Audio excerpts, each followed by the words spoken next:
what has been recorded already as gains as far as the ongoing crisis is concerned, and what actually has been our losses.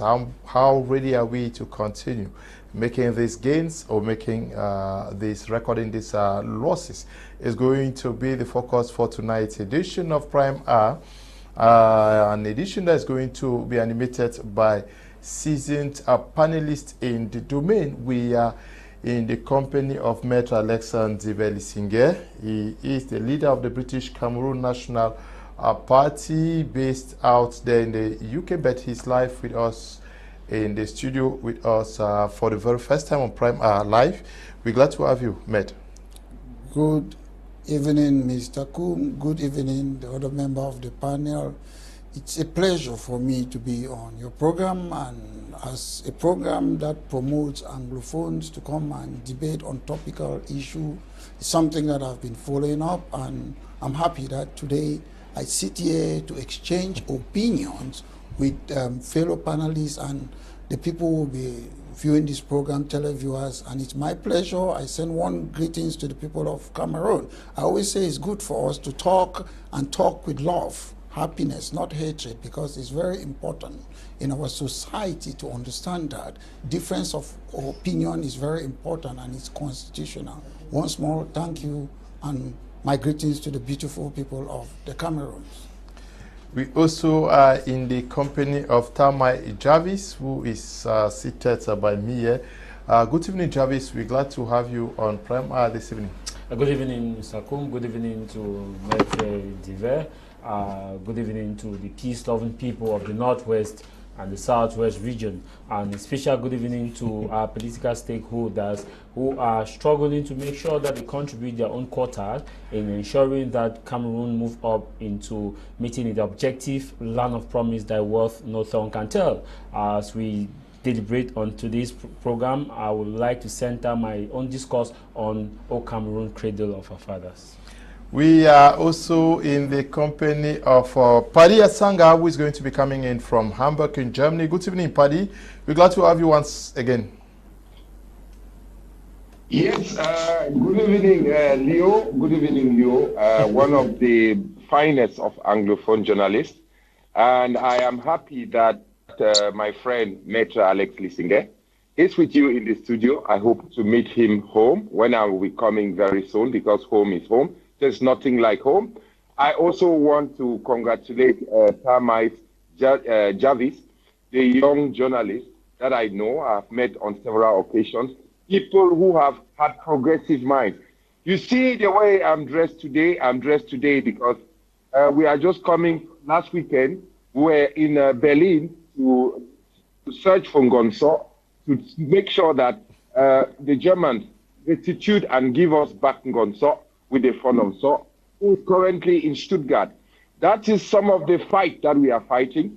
And you see, my hair is protected today in a different format, because we know what it takes for us to be Cameroonians, to protect and conserve our culture.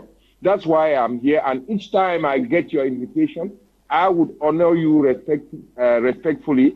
And I want to congratulate my friend, Maitre Alex, with whom we have been debating. We had the alternative rhetoric platform that enabled us, due to the help of Cardinal Toumi, that we went to the national dialogue and paved the way for dialogue, and that dialogue has continued. I know people said that Alex could not go to Cameroon, but that is Alex in Cameroon. So I'm very happy that those are little progresses that we made. People had some reproaches against him, but I think that we are moving somewhere, and the process has started. We'll continue, and we'll keep on asking the white boys to leave us solve our internal problems by ourselves, and they should restitute not only Ngonso, Afuakom, and other edifices, artifacts that they took from us. Thank you, Mr. Liu. I'm listening. Okay, we also are in the company of Ndimancho, Dr. Michael Ndimancho, who is a lecturer across some universities in Cameroon. Also very active member of Cameroon civil society, and a leading president of one of Cameroon's outstanding associations. We're glad to have you. Thank you so much, Mr. Leo, for inviting me, and I'm glad to be in the company of the other panelists already seated. Unfortunately, I had to come relatively late. And greetings to Paddy over there, and thanks for welcoming the Paramount Phone in Germany. It's an important event, of course, that Ngonso is coming back. It's historic, and all of us are applauding. And for all the Cameroonians who have actually, at one moment now, felt that there was a mistake made somewhere and that we have to correct the mistake, for all those who contributed in the killings and all whatnot, and who have thought it wise to turn back, even though we cannot turn back the hand of time, we cannot turn back on what the atrocities that were committed. But I think if God is forgiven, we as brothers and sisters, we also need to be forgiven. The motto of Cameroon is peace, work, fatherland, and it's not justice, work, fatherland. And therefore, I'll be advocating that we have peace. And when there is peace, I'm sure that all of us are going to look ourselves in the faces and be able to tell the good stories of our brotherhood. Yes, many people talk about justice before peace, but I really want that we talk about peace before justice. Because when we keep on insisting on justice before peace, then the killings will continue to go, because when you kill a brother because you are revenging, you are doing justice. I remember the kind of a Muslim justice that when you kill because you are fighting for Jehovah or for Allah to forgive your sins, you think that you have done a just thing. You are fighting a just war. I think we should go past all that and think that peace is what is going to level our ground for us to be able to go further and far. Okay. Yes.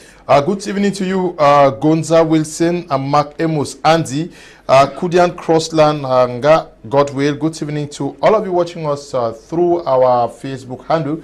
Mr. John Ndanji, Nyah, who is in South Africa, is going to be participating in today's edition. I'll start by presenting our condolences to you from My Media Prime, TV Prime R in particular. We're glad to have you after a very long while on Prime R. Video. Bye.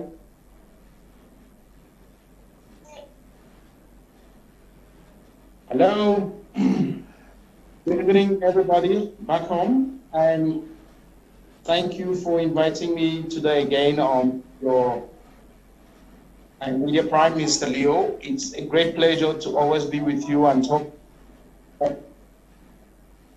Can you hear me? Yes, we are getting you. Right on, please. Okay. Take the key and open the door. Getting back to you, can you just get that fixed? I'll start with you, Maitre Alex Ndive Lisinge. You are. Hello? Can you guys get the voice? Yes, we can get you. Can you just land? I think there's so much noise there, and because of load shedding, we're having a problem. I'm using a generator right now, but I can hear you guys, but I don't know if you guys can hear me very well. We are getting you 5 on 5. Okay, that's fine. Perfect. So, to be very honest, when we started this fight, it looked as if it was something that was going to benefit us all. But at this juncture, it's a time when we really have to rethink. Because I think the Cameroon government as well, I'm not 100% sure about that, but I think the Cameroon government as well, it's really putting its hands to let the war continue. Because to be honest, if they really want to stop this war, it's going to stop. It has come to a point where people are just looting money, hijacking people, and nothing is going forward. It's very funny to find out that we are still in one place as Anglophones fighting ourselves. It's a very difficult situation back home. I can tell you right now, as I speak, I lost my father last week. Right now in my house in Cow Street in Nolinga, we're sleeping, and I'm not there because the guy I've been asking, is his son coming? Is his son coming? And Pa, I beg, make sure you put your background correct. Okay. Yes, you were developing something that I really want. Mr. John, can you just land, please? Hello? Yes, just Can you hear me? Yes, you say you can't. Background fix. Mr. John, you say you lost your father. The way keep is today. You cannot be there because persons are asking whether you are around. Yes, people are asking whether I'm coming. You know, it's so funny to hear that. They have to meet the guys that are Bazonians, some what they call them, Amber Boys, just to give them money not to disturb people in my home village. It's so funny. And the first question the guys asked was, we know he used to be a Jew. Is his son coming? It's so funny to hear that. So people are waiting for you to pray of something that you would come back, speak to them, make them feel happy, and make them feel welcome. So the war has gone to a point where, at this time, if we are saying, is it no, or we shouldn't? There are 2 coins now, or 2 sides. And I repeat again, I would say, is the Cameroon government willing to stop this war? Or is the Cameroon government not war? That is one part of the issue. The second is willing as Anglophones to come back and see where find a lasting peace. Welcome back to our home where we go. Those are 2 very important things. Mr. John, you will need to fix the positioning of your phone and maybe issues of sound. Yes, Matt, let me start with you from the studio here. Matt, how do we explain where we are today at 6 years after the start of the crisis? Yes, if you put it on 6 years, then I presume you're talking about the teachers, the lawyers, their crisis. Okay. That's how I look at it. But generally, if you want to talk about the Anglophone problem, I'll look at it as something that started before I was born. However, things happen because of different reasons. Gaverino Principe killed Archduke Ferdinand and there was First World War. I presume the lawyers and teachers, they were just a spark from the problem that have been going on from time immemorial when you look at the Anglophone problem. When I will have to distinguish something that I've always made it clear on several programs, we should distinguish between criminality and fighting for Anglophone problem. Most of the people, especially the diaspora, which I'm part of them, they are criminals. The reason I'm saying so, I saw people will not like it because I'm somebody who have been fighting for the Anglophone problem ever since I was a boy.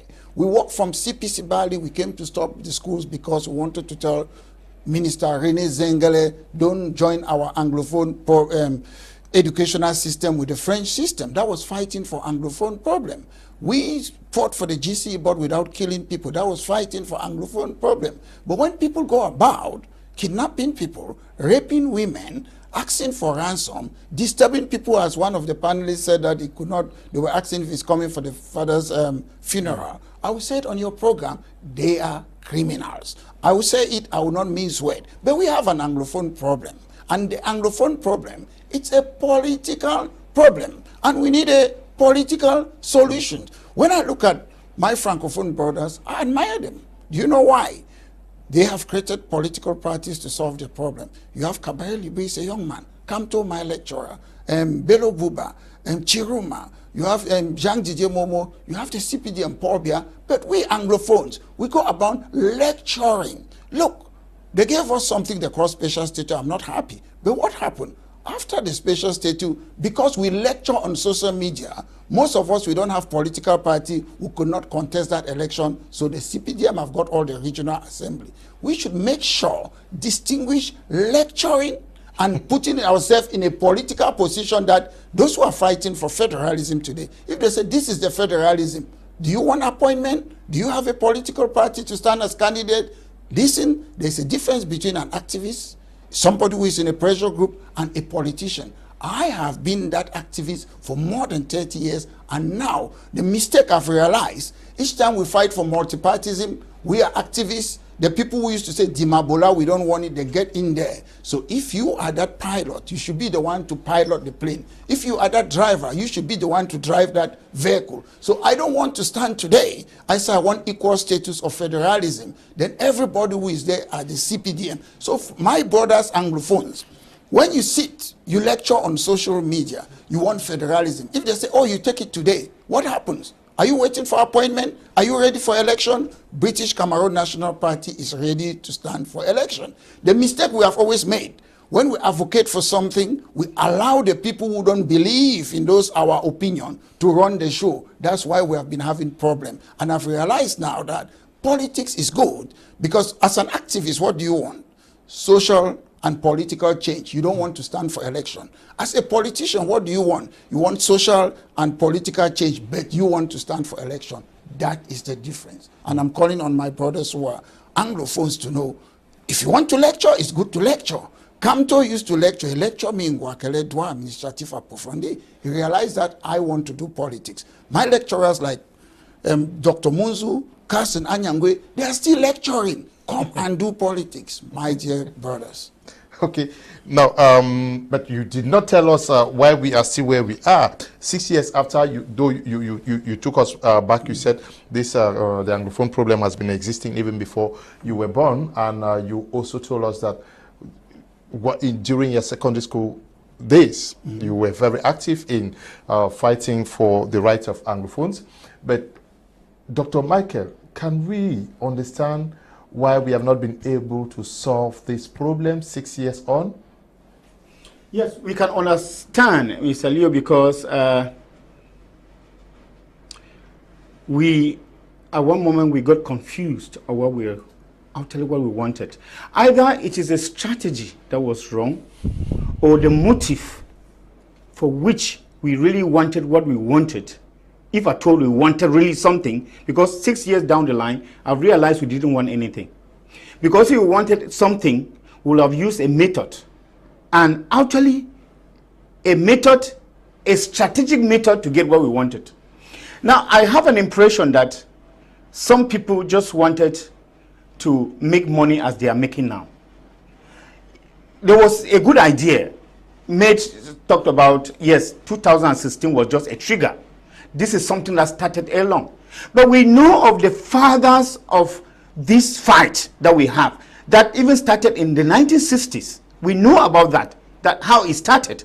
But it appears as if at one moment we looked at those fathers to be people who are illiterate, that they cannot do. I mean, we felt that they were not handling what we had to handle the right way. But 6 years down the line, we have realized that those people, those fathers we called illiterates, were handling in the world.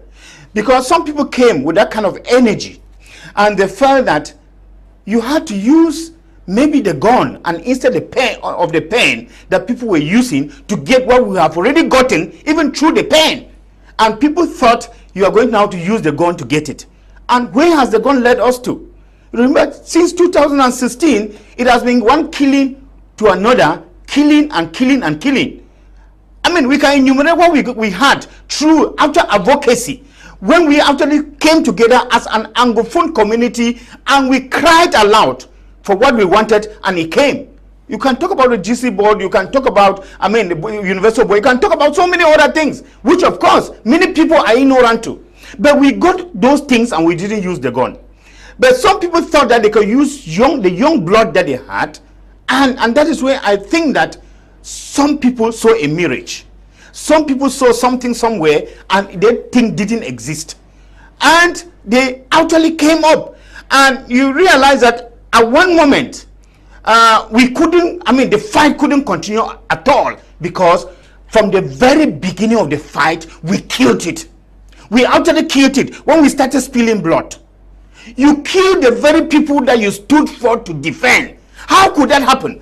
Secondly, we had an industry which was an educational industry, the Anglo-Saxon educational industry that we had. And this is one of the things that we stood tall on. We were proud of. And even the Francophones, they admired and they were jealous of this industry that we had. And this is one of the things that the first things that we stood to kill. And we started accents on schools, people burning down schools, killing teachers, raping students, and actually those are some of the things that actually killed this fight. And immediately this started happening, what happened?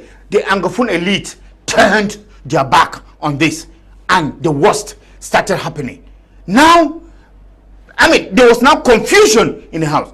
Now, secondly, health facilities, the things that were supposed to support us, and we had to keep going. In the face of difficulties, you need to have that air to breathe. You need that, that basic care that you need to continue going. But what did we do? We started kidnapping doctors. We started burning down hospitals. And the worst of it all, we attacked the churches. And we called it God ordained. I don't know whether the God is zealot or actually is a God that we worship, is a God, the creator. And this is where we are today. And now you have realized that we are all baffled. Even those who started the fight, they are standing in bewilderment.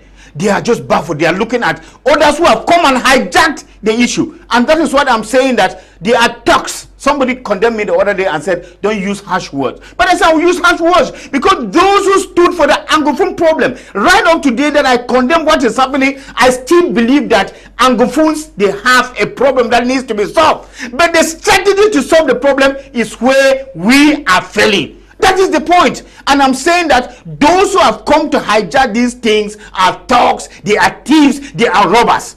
But notwithstanding, we have people who have stood for this, and they have been fighting for this for such a long time. But they had a strategy, as I said, and that their strategy is non-violent. And when we look at the world all around about the strategy of non-violence, we really see how people succeeded. Look at America with Martin Luther King Jr., how he fought. He didn't burn down schools, he didn't burn down churches, he didn't close down hospitals, but actually he galvanized the people and educated the people on the necessity to fight for their right. And that is what happened. And look at people like Rosa Parks, that young lady who stood in the bus and said, I'm not giving your seat to anybody. That was non-violent. And the world today, listen to that message. Look at South Africa. Nelson Mandela, he preached non-violence and he had to suffer. He was at that pelican. He offered himself to wound himself for blood to ooze out. Let the young actually suck and live. And he went into prison for 27 years.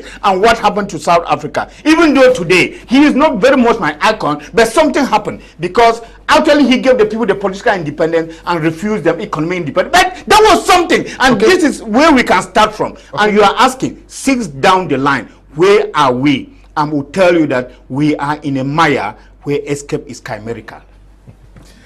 Okay, Paddy, Asanga, I want you to come in here. What have we gained as Anglophones since the 2016? Mr. Leo, I would dive in your question. And I will just go straight.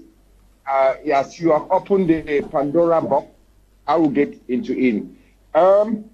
It is very clear today, the gains that Anglophones have made so far is that the distinction between the Anglophone question and terrorism has been answered. I will say things the way they are. Anglophones have a problem, yes. This Anglophone problem is a political problem that is embedded in our post-colonial history that has to do with two post-colonial political identities that are in variance, that are conflicting. And just like my friend Maitre Alex said, he fought non-violently. He was my elder man in secondary school. They pulled us out of our dormitories to go and march to stop René Zengele from the identity that we were taught, that we were meant to belong. That question today has been evacuated.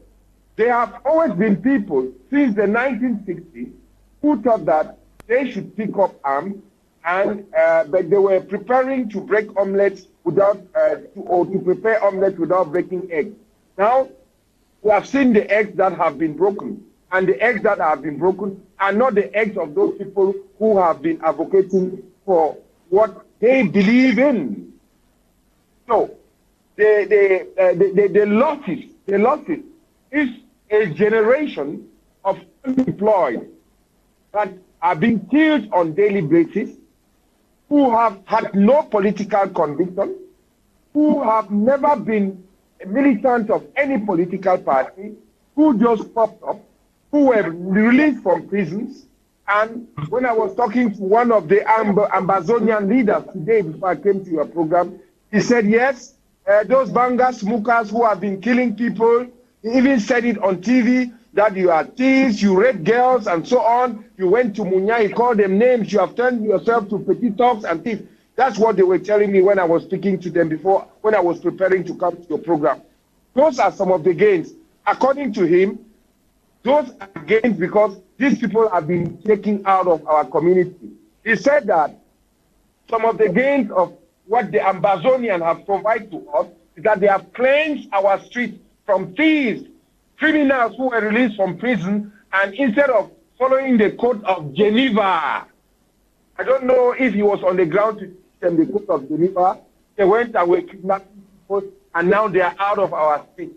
And he told me that many more will go, and that is the eggs that they had to break. That is the eggs that Ayub Tabe. So according to him, those are the gains of the Anglophones when as far as this struggle is concerned. What are our losses?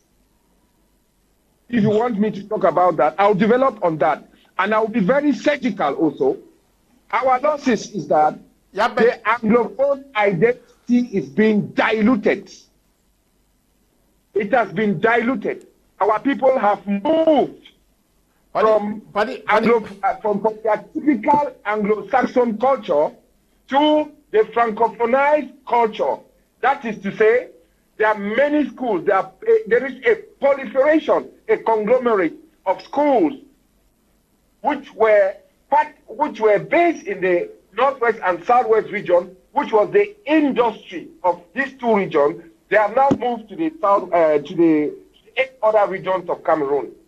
That is making a strong economy, increasing the rent, giving petty jobs to people, and reducing the labor force. All internally displaced. When they go to work, they ask you, where do you come from? Most of them don't speak French. I come from Bamenda. I ran away from the war. How much do they pay you? They pay you 2,000 instead of 3,000 because you have no other choice. Those are some of the losses. When you look at it, the losses are this. On one pregnancy, we have Kwasa in Bonaberi booming with our girls on unwanted pregnancy. Those are some of the losses that we are making. Okay, thank you. Because these are desperate moves, desperate in extreme situations. Okay, Leo, don't cut me, please. And some of our losses are this. Today, the international community that was sympathizing with us in 2016 when we were talking about the force of argument and not the argument of God, they have turned away from our back. And some people come and say there is an international conspiracy against us. We should go and attack the United Nations, burn everything that belongs to the United Nations. They still expect the United Nations and the international community to come and stand with you, whereas you are saying that they should attack their embassy. Those are the losses that we have made. And the losses that we have made is that we have demonstrated to the world that those of us who are hanging to that post-colonial identity that is called Anglophone don't really know what the Anglophone culture it is. That's why I remain an Abakwa boy, and I will always promote Ngemba culture. I always promote our African culture, the Sawa culture, the Bakweri culture, which doesn't have anything to do with beheading, kidnapping for ransom and all that stuff. Because in our history, in our post-colonial history, we also know that there had been beheadings. And that is what the Ambazonians have brought and diluted the Anglophone struggle, and now we are being looked at as clowns, barbarians, primitive men. That is where we stand today. Mr. Leo, I am listening to you, and I'm listening to your co-panelists. Thank you, and thank you very much indeed. Yeah, you talked about Kwasa. There is no research that can prove that Kwasa is booming today because of the arrival of our sisters. No, please.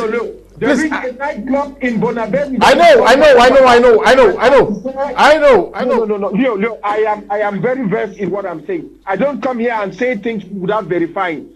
There is a nightclub that is called Kwasa, and that is where most of our girls from the northwest and southwest region in Bonaberi come and prostitute. I'm talking about Kwasa. Yeah, but they were there before music. Yes, they have been there since before the advent of the war, Paddy Asanga. Yes, I want us to look at the gains made so far by Anglophones since the advent of this crisis. That might Jarvis. Well, like I said, I want to put my discussion in the context of the Cameroon's anthem. The worth no tongue can tell.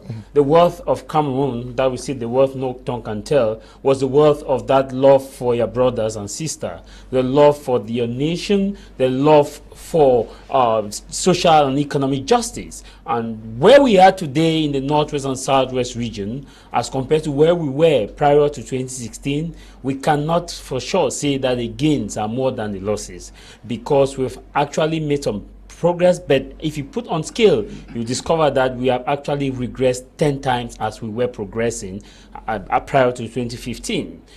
I want to also situate myself to the anthem also, which goes that dear fatherland, that was not talking about that welfare we will win in love and peace. Now, when we talk about we will win the welfare of an ordinary Cameroonian in the northwest and the southwest region is to live in peace, is to have their kid go to school, is to have their economy booming, is to have a kind of social autonomy and the respect of culture. And you also move back to the second stanza of the anthem, which says that instill in them the love and gentle ways, regards of errors of the past. Now, which the love and gentle ways and regards of errors of the past, simply by that context, simply means that you should instill in them that love, that when they go to northwest, southwest, east, west, they look at each other as a friend and as a brother. They look at each other as human being. Humanity is but a single brotherhood, whether we like it or not. There is no Anglophone, there is no Francophone in terms of humanity. Humanity is but a single brotherhood. That is in Quran. If you look at it very well, it finally takes us to the point where it will let us to understand that before the 2016 debacle, the ordinary Anglophone community was actually agitating for the Anglophone problem and not the Ambazonian problem. The Ambazonian problem came in 2018 when the Anglophone problem was actually hijacked by two forces. Now, we should also note that we have the radical elite class who are also at like the level of the radical amber group, because there is something we should know when it comes to conflict, is that we have three levels of conflict. I always say this on your platform, and I will say it again. We have the direct violence, we have structural violence, and we have cultural violence. What happened prior to 2016 and was what was known as cultural and structural violence. What happened post 2016 is now direct violence, where we are seeing the use of arms. And regardless of all the form, you see that they say the effect is that somebody has to die either directly or indirectly by either a decision made by one person. The gains we have made, first, before you could not talk about the Anglophone problem, but today we are debating it on TV. Second, the gains we have made, before you could not talk about federation, or you could not also talk about separation. Today we are talking about it on TV. The gain we have made, you could not talk about the regional and divisional council. We are talking about it. The gain we have made, you could not talk about the accelerated decentralization. Now we are talking about more accelerated decentralization. And I ask myself if it is a vehicle that's moving and accelerating. And even with that pace, we have not still accelerated in context. Now, the gain we have made is the fact that we now have the House of Chiefs. Now, the House of Chiefs have come. That's the gains we can say we have gained. The gains also we have had is that some people who said there was no Anglophone problem prior 2016, 2016 itself, 2017, actually are now the ones who have been appointed to solve the Anglophone problem that they said there was no Anglophone problem in 2016, 2017. At least we have made some gains. The gains we have made is that we have helped to destabilize our educational sector, which used to be the booming. The gains we have made is also the fact that people can now talk freely, mention the word Ambazonia. Before you could not mention the word Ambazonia. But can that gain be equal to what we used to enjoy in 2015? No. 2015, without this gain, was more than what we actually have as what we are witnessing today. I want us to ask ourselves this simple but one question. What is the goal or the principal objective of the man in the Northwest and Southwest? Maitre and Ndive, I'm happy you have come to Cameroon. When you move down to Boya, you ask 10 people, they will tell you, we want peace, we want peace, we want peace. They will not tell you whether we want this form of state, we want this form of state. They will just simply tell you, we want peace. Which take us to what Dr. Michael Ndimancho said in his introduction, that we should go for peace before justice. And now, when we should go for peace before justice, it means that we should acknowledge that we have gone wrong. Because the Bible says, for all have sinned and fallen short unto the glory of God. We all are responsible for the problem in the Northwest and Southwest region. Whether directly or indirectly, there were those who were doing for what they had received. There were those who were just saying that nothing can change. There were those who were saying that our voices, they are still those who are now saying those voices. So we all have contributed into this quagmire, into this limbo. But how do we get out from it? You have asked, what are our gains? I'll tell you now and direct that our gain is far less than our losses. Our losses is higher than our gains. Okay, there is a common law bench at the Supreme Court. There is a common law department at the level of ENAM. Yes. And the Ohada law has been translated, and a host of others. Mr. Ndanji Nyah, who is in South Africa, is certainly following the program. Now, how much has the crisis promoted the Anglo-Saxon culture that has been and is so dear to the people of the Southwest and Northwest region?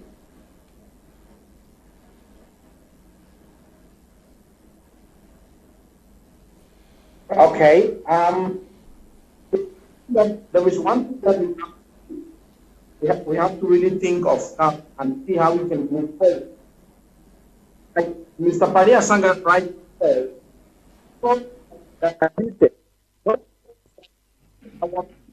moved all and the system of education at the following point in time. Secondly, we cannot argue the fact that adding more to the already existing system. This is that the people who have moved from the Francophone zone are part of the people of the problem, because fighting it's a problem to be solved. We should against the people that we don't want to see. From the people zone and we go to the French zone. I'm not saying that we should not go anywhere next to the French people on the Anglophone region. I'm not sure where we are, because everybody, I think, small towns in Cameroon who have the we have so many issues getting you, Mr. John. The sound is not clear. The televiewers cannot get what you're saying. I don't know whether it's an issue of internet. The sound is not clear at all. Mr. Maitre, Alex and Ndive, I would want you to also react to this. How much of our Anglo-Saxon culture has been promoted since the advent of the Anglophone crisis? Yes, Mr. Leo. I understand you have talked about common law department in ENAM. You have talked about all the issues that they have been. The common law bench at the Supreme Court. Yeah. My point is, I look at the constitution of the Cameroons. They say what? The president of the republic guarantee the independence of the magistracy or the judiciary. So if there's a common law branch, a common law is independent And the Constitution of Cameroon says the president of the country have to guarantee it. To be honest, when they give something, I was in the major national dialogue. There was somebody, this is Chief Ebako. They were having an argument with Cardinal Tufmi in front of me. I was videoing it, and Cardinal Tufmi was saying federation was good. Chief Ebako was saying, no, centralization was good. I was videoing it, knew I was doing it live on my Facebook page. And after I left, I went back to London. I saw a headline. Chief Ebako was saying the special status is empty. But he was the one arguing in front of me. So sometimes the special status came out in a very funny way, and I trigger it after they said they will only talk about decentralization. I walk out and we make a walkout. They have to call the presidency. So sometimes when we talk about something, what is the content? Like in the United Kingdom, decentralization is the concept. It's like a form of a state. In the United Kingdom, Scotland has got decentralization. The power are listed. Education, they have taxation, they have royal affairs, they are listed, all of them. You have a Scottish parliament, you have a first minister. But in Cameroon, we talk about we have regional assembly. Then you have a governor, unelected, a DO. So we should not be doing whitewashing. We should not make things and just say we have given this or not. Those things should be in the constitution of Cameroon. If you ask me, who is more powerful? The regional assembly, the president, or the governor? We know the governor is very powerful. I saw an SDO shouting on a first-class chief the other day. I was so disappointed and surprised. So you see, at the end of the day, people who graduated from ENAM, administrator, what I call civil servant politician, they still have that power. So why do we have those double things? You have regional assembly, DO. If you want in the Anglo-Saxon system, we don't need those DOs, we don't need those elected governors. The people should elect their people directly. And again, we are talking about, like Dr. Ndimancho said, that people want peace. If I'm hungry, if your child is hungry, you say, first day I'll give you food and let's have peace before you get hungry. A hungry man is an angry man. And Mr. B, I have a system in Cameroon. You know, laissez les trucs là, ils vont être fatigués. The people are tired. That's why they are saying we want peace. Nobody wants to see their area. People attacking them, raping women. I've always been against that, and most people don't know that. I was the first person who turned around these people. They called themselves Ambazonia today. They were called then Skakuf. My name was included in their so-called government, and I have to make a video that was about May, April 2017. Then there was no war, and I told them off. And I was told, oh, Anyangwe thought that they should put me as head of legal department. I said, oh my God, you want to put me in an illusion? And I resigned. The video is there. They were called Skakuf. So when they came now, we talked today about Ambazonia. I started calling them hijackers. Why? Because I know Fongodi Dinka is in London. He created something called Ambazonia in 1984, and it was a peaceful thing. And most of these people today in the diaspora, I don't see them under Fongodi Dinka. So you cannot hijack a name of somebody and you say you are ambassador. I call them hijackers. People have right for Fongodi Dinka what he's doing. By then, 1984, I'm sure we're all very young. So today, you cannot take what Fongodi Dinka stood for and you say it's Ambazonia. And at the end of the day, when we say losses and gain, I believe in a war there's no victor and there's no vanquish. I don't believe there's any gain. When I look how the function of a state, normally we don't really have security, we don't have maintenance of law and order in the Cameroons today. Who is supposed to do that? When you go into government, you take taxpayers' money in order to bring domestic peace and tranquility, maintain law and order, enforce law. Those are the job of a government. I've seen GOs in Cameroon. They have said, let's use witchcraft to fight Amber. And witchcraft, according to the penal code of the Cameroons, is what? It's a criminal offense. So we have in this entropy in the Cameroons today that, to be honest, when I look at Cameroon when I was growing up, Cameroon was more orderly than today because it's very difficult for me to identify this is the country that I was living. And at the end of the day, we have more failures than success, taking into consideration, assuming that these people record themselves Ambazonia. If you were fighting for your people, they don't understand what's called war crime. You go and attack civilians, you burn schools, education, public and private property. I'm not the one making up. Those are war crimes. Yes, you can fight war. Did they know that there was something called war crime? They did not know. And how do you stand abroad fighting war? I will always give them this example. All through my life, all the things that I've been doing, I always lead. And if you want to fight a war, you cannot stand on social media and breaking prisons for people to go out. History will judge you all. And sometimes when we talk, people want me to come and talk gymnastics. I've never changed. For those who have been following me, I've often condemned this. They were called Kakuf then. And I said, our problem is a political problem. And allow politicians to solve those problems. Anybody can do politics. And to me, if you ask me whether we have gained anything, to me, we haven't gained anything. Taking into consideration that the constitution of the Cameroon still gives power to one person. And at the end of the day, we need constitutional reform in order to solve the current problem of the Cameroons. And I will say, yes, we want peace. I want peace. But however, our people are hungry. And if you don't give them food, that peace will not come. I will also say, majority of Anglophones are good people. So we shouldn't be looking at some minority who have been fighting and kidnapping for ransom, Munyenge killing, Guzam killing, and try to say they represent Anglophones.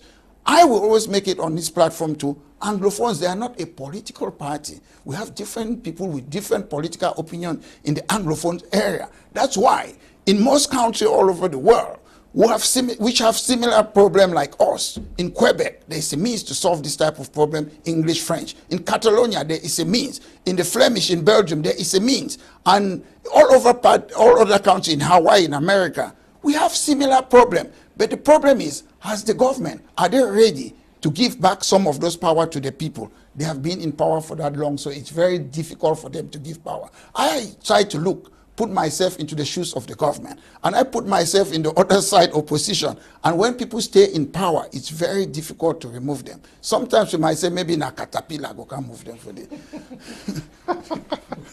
Okay, Maitre Alex, but there are many persons who are not too comfortable with some of what you guys are saying here, and I would like to read some messages. Dr. Michael, I want us to look at our Anglo-Saxon culture. This is one of the reasons for this fight.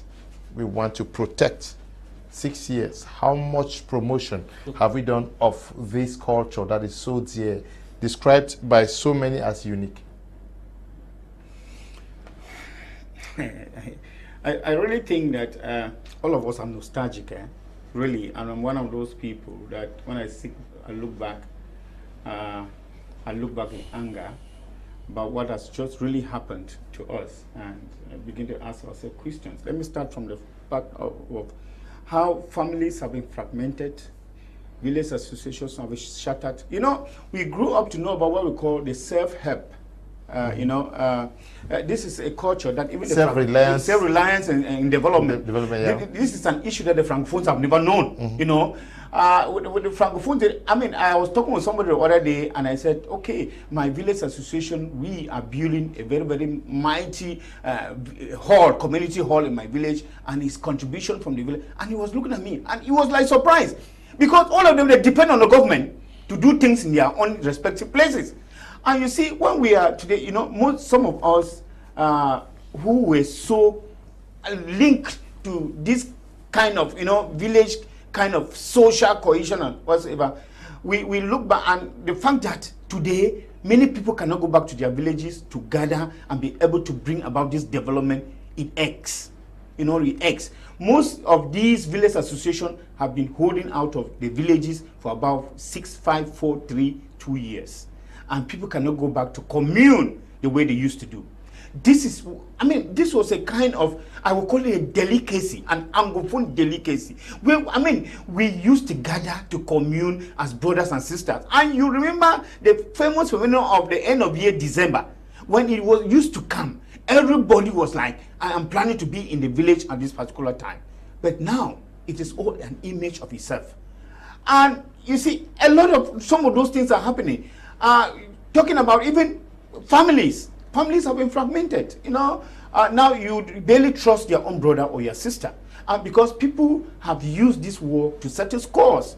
I remember there are some people who use, jealousy has entered into it, and because this family used to prosper, this particular person used to prosper, okay, this is an opportunity for us to put him down. And it has happened that way.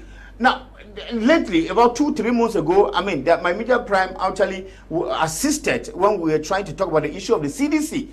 You know, this was, I mean, in those days when we used to hear people going down coast, I mean, they coast to work in the CDC, we used to look at them and we admire them because we know most of these Anglophones, I mean, they educated their children from the CDC. And these are some of those issues that we think when we look at them, we begin, and look at the school days, you know, how school used to boom. Now the GC is an image of itself even. Now, I remember now during this war, I wonder, I've been hearing about results and I've been asking myself what kind of results they're even portraying. Because in the month of June, July, when people used to actually cling to their radio to listen to the result of the GCE, it was like actually an appointment that was being announced. And you know, today the GCE is being written and I hear results, I mean, being pronounced, and I ask myself, where did the students even study? Because studies is part of our culture. Study is an Anglophone culture. People love to study. Although Maitre said most of us want to be lecturers. Because we lecture, we only want to lecture about what we have learned in school. We don't actually want to put it to practice. And that is where the problem, that is where the Anglophones have actually failed. But I think that on a positive note, this crisis has taught us to go down the ground and work and actually show proof of what we are lecturing. Yes, because we have looked back and seen that you have many more teachers than those who can be able to demonstrate what they are able to do. Now look at, during this crisis, this was a time that people were supposed to hang on to even their political parties. We have some Anglophone political parties. I'm even surprised. Mate, you have a political party, I didn't even know. But I think you're going to, yes, of course.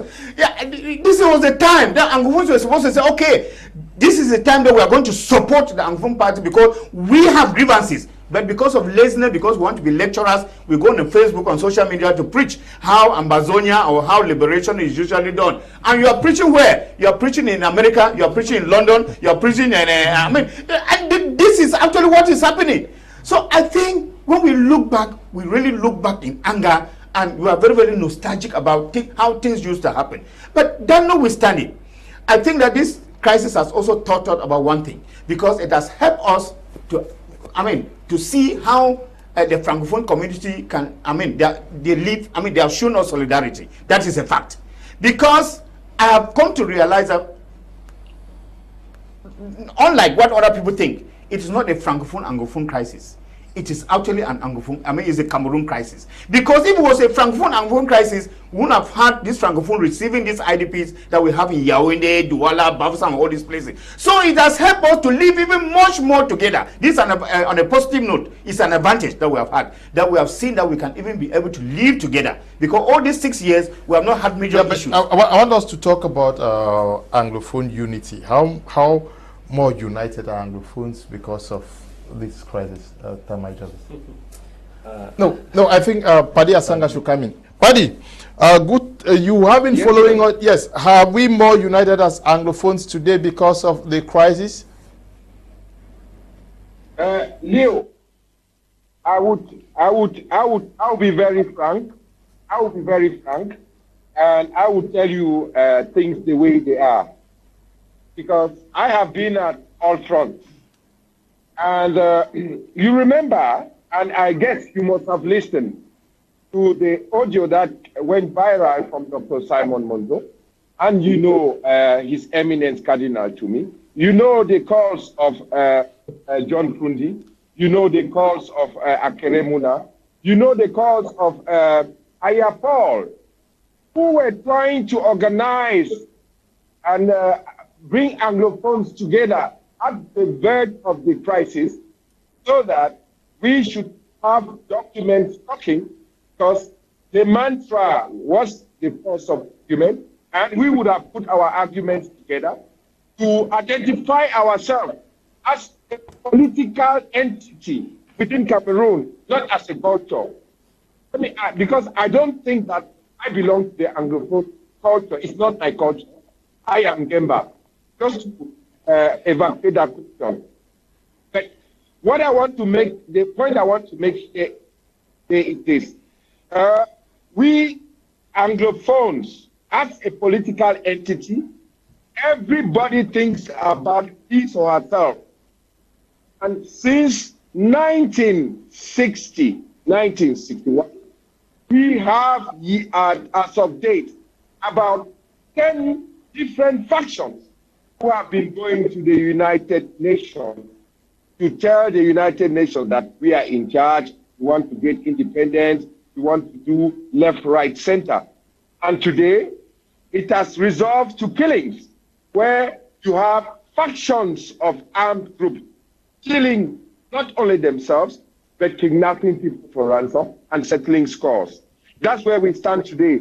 The worst thing that has ever happened to that political entity that left Nigeria as a collective group, it's what you call today restoration or Ambazonia. Because, Leo, I have the archives of Fon Gojidinka. Fon Gojidinka, on the 10th of September 1990, in the presence of, I can remember Abe Mukong was there, my late uncle Speaker Asanga was there. He was asked a question and he said, Kandi pursued his revolution and his movement without violence. That's what Fon Gojidinka said. But today, you have people, factions, who discovered that they could deceive gullible people in and out of Cameroon to collect money and break prison, give them to Banga boys, that's how I call them, who go and kill students in schools, who go and kidnap the Fonomso, kidnap the Cardinal to me, precipitate his death, kidnap the chairman Fundi, kidnap other people, go and burn Kumba massacre, Guzang massacre, Bui massacre, Guzang 3, Amba versus Amba, Munyenge massacre, collecting ransom from chiefs. How do you think we would have a unified community? The solution is going to be very clear. You will have to deal with the coalition of the willing, people who have distanced themselves from this acute and intolerable violence, and then they will sit somewhere under the umbrella, which the cardinal is no more, but the college is still existing, and then they debate. And I think those people are coming up, and most of them are on this platform. You want to ask me some of the games? You know, I see my friend, Maitre Alex Lisinge, sitting at the home front. He is with you on the panel. He is part of the Anglophone General Conference. Alex Lisinge did not come to Cameroon because of the good eyes and the magnanimity of Mr. Bia. But he came there because Cardinal Tumi gave us those guarantees. And I'm happy that he is there at the home front to serve as an example, to work with the College of Conveners of the Anglophone General Conference, because our problems will not be solved by white boys, but our problems will be solved by ourselves. And we have grown matured and past those stage where we will start listening to white boys, begging them and calling we are singing with tire. Leo, don't forget that there are people who want Alex to be killed, who want Alex because he refused to join them, because he was, they say he was calling a flag left, right, center. No, amnesty has been consumed, and Alex took his amnesty, he consumed it. And Alex, I want to thank you. You are my brother. You are one of those people, my elder brother, who led us fight for the Anglo-Saxon education, and you are in the right place at the right time. Thank you very much. Thank you, Paddy. I want us to look at the unity amongst Anglophones. Can we dissect it and present it as it is, and then go further to see how much respect or disrespect our chiefs now command in our community, because these are the custodians of the tradition. The chiefs are the original caretaker of their region, of their villages, before the arrival of modern state. The chiefs were the commander-in-chiefs of their locality. They have warriors, which has been baptized in modern state as army. They had the defined boundaries, which they had located. They had an emblem, which was in their locality. They had the cowries, which they were dealing with their buy and sell. So they had the markets, they had the government, they had the traditional prime minister, which we call them in Meme as the man in Boka, and in other areas they have a different name they call them. And they had the chief priest, which was like the Supreme Court, in the modern day Supreme Court that we have. So you see the villages in those days, prior to the arrival of the colonial master, which they took it and transformed it now to modern state by amalgamating all these sub-villages into one and now transform it into a modern state. Now, the Anglo-Saxon culture, within that period, there was a high respect of chiefs and there was a high respect of their council. If you remember very well, when we talk about the Anglo-Saxon culture, the Anglo-Saxon culture is that culture where the respect for the elderly, that if there is an elderly man who wants to greet you as an Anglophone, as a person from the northwest and southwest East Cameroon, former Southern Cameroon, as a young person, you have to rise up and you have to give your 2 hands to the person, the elderly person, which means that there is that kind of conviviality where you know that, okay, this person is senior to me and I have to respect it. And in those days when chiefs, especially in my village way where I come from, when chiefs you don't greet a chief with your hand and you don't even talk bad or ill against a chief, because we believe that the chief is representing the ancestors and has been bestowed upon him the powers of the community by the forebearers of that community. That's why in our locality, my village where I come from, you cannot look at the chief facem, what is known as face to face, eyeball to eyeball. When the chief comes, you have to bend down your head and you hit like this bear. And when whatever the chief points is whatever goes to the chief. And that respect, and people could highly respect their chiefs. And the same thing applied to the southwest region in the days of Kuvali Kenya and the days of the late paramount chief, and the days of other prominent authorities, chiefs within the Fako division, King Manga Williams, where you could not even look at them facem, where you have to portray or you genuflect when you're talking to them. Now, within this Anglophone culture, when the crisis started, we instead demarcated the culture. We demarcated the culture by attacking ourselves. You ask a question, how united are Anglophones today? Anglophones today are the problems of Anglophones. In fact, I prefer identify myself with somebody from East Cameroon than somebody from the West Cameroon or from Southern Cameroon, or whichever way you want to define it based on your independent political affiliation. Why do I say so? I say so because today you will see Anglophone A is sending people to attack Anglophone B, and you see people have been tagged black leg, cross left and right. Agobala is another example who has been criticized. He has collected money. You know, there's a lot of attack on Anglophones by Anglophone. In fact, it should be, how can we solve the Anglophone problems within Anglophones? Because today, there is no force of argument. There is not the argument of force. If the Anglophone culture was that culture that we can respectfully disagree to agree. That's why we walked out of the Eastern Regional House of Assembly when we had Iyo Ita, the crisis between Iyo Ita and Namdi Azikiwe. We walked out from the Eastern Regional crisis. We came back and formed a Kwasil state. At that time, there was a force of argument and not the argument of force. We believe at the time of those who went to Sase and those who went to Balingo Gamasku Moliko Boya, where you have the logical way of presenting your fact with respect, with decorum, and with the aspect that this other person has a right to his own opinion. But today it is not the case. Just go to the Facebook page, you see the number of comments that people are giving. Oh, these are idiot, these are this. But prior to 2015, we did not have these same things. We did not. Today, I can tell you that an Anglophone cannot go to his village. He will be killed by his fellow Anglophones. He will be kidnapped by his fellow Anglophones. Why? Because we don't have the force of argument, but want to use the argument of force, which is not supposed to be. I ask myself this simple question, which I will ask everybody. How much Anglophone culture are you selling? Because the Anglophone culture is that culture of respect of opinion. But today you don't have people who respect your opinion. If Maitre Collins and Maitre Ndive say A, and you hear this other person by stating their bid, they'll say, hey, he has collected money, he's a black leg, we'll kill him, we'll kidnap him.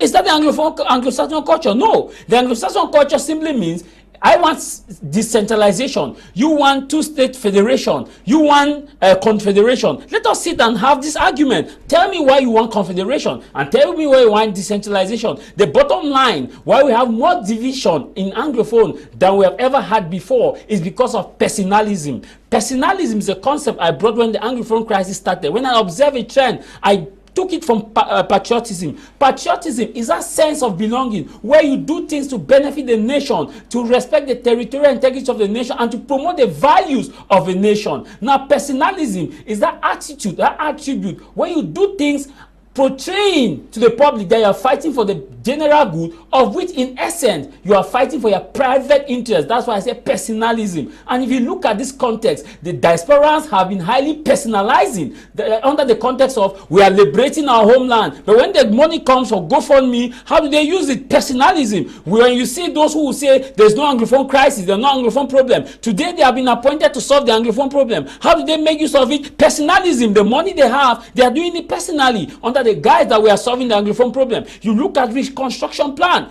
Those who have been sent to do the reconstruction plan, how do they hold their dialogue? How do they hold their town halls among the different people? Personalism. But these are people who were sent to come and solve patriotically, but they have come to solve personal issues. Okay. So in context, Anglophones are highly divided than they used to be. Okay. Can we also say, Maitre Alex, now you are coming up as a political leader. You created a political party, British Cameroon National Party, and can we say it has also helped to some extent to project a cream of new Anglophone leaders? Has it also projected Anglophones as good managers, good leaders, based on what we are observing across the globe today by Anglophones? I predicted that what was going on social media was going to end one day. Okay. Because when we started protesting, when the teachers, the lawyers, they were arrested and some of them in prison, there was no amber there. I remember one person used to come there and they used to say, don't go there. Most of them, they call themselves federalists. But as things goes, people keep on changing their stance. And I look at it, they lack conviction. So to me, at the end of the day, I know this will cool. Some people say it's going to die. I knew that long ago when it started. Because most of these people, they have never been fighting for the Anglophone problem. One thing is very, very sure. When the Anglophone crisis was in the early 90s, we were just like carrying the backs of people like Barrister Ellard and Monzo and Nyah. But today people just jump from Sangalong, they want to be generous. That's what we have the problem as you're talking about this place. Yeah, that's what I've realized. I said, no, we used to respect all those lecturers, Monzo, Anyangwe, Ellard, a lot of them. We used to just be like young people behind them, following what they're doing. I hear you used to move to Barrister Ellard's house to discuss with him? Yeah, we used to go and we met them and we used to respect them. But now anybody just come from anywhere. From Sangalong to General, a society cannot move that way. And I will make it clear that we have to have a purpose as Anglophones. When we say, to me, we have a lot in common, but we don't know.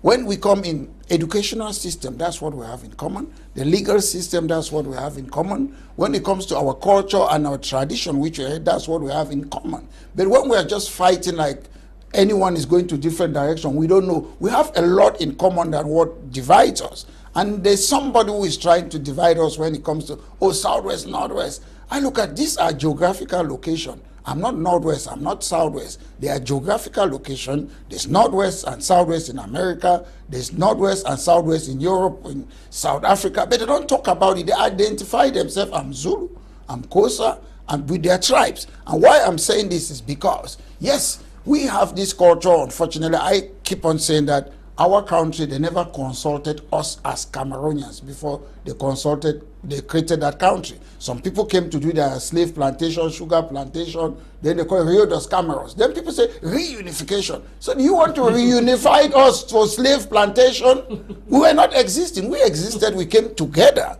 And foreigners created this country. Two people, a French side and English side. And which I understand, the only person that can solve this problem is France and Mr. Biya.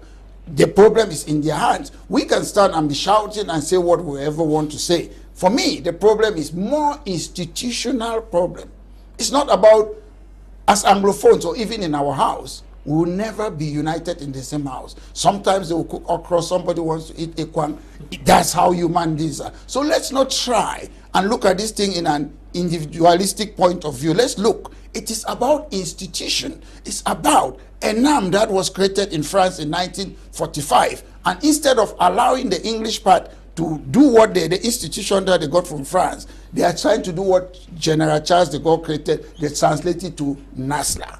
It's about École Normale Supérieure that they inherited from France in 1794, which the aim was to make sure that everybody think homogeneously. Then they are trying to impose it on the English part of Cameroon. It's about the military tribunal that they inherited from France in 1793, which was created to try political opinion, that they are using it to try the people of the English part of this Cameroon. It's about gendarmerie, which they use force, we use police, which are civil people. It's about institution. Once the government can allow those institutions that it inherited from France to operate in the French side, and the institution like the jury system, the checks and balances to apply in the English part of Cameroon, that problem will be solved.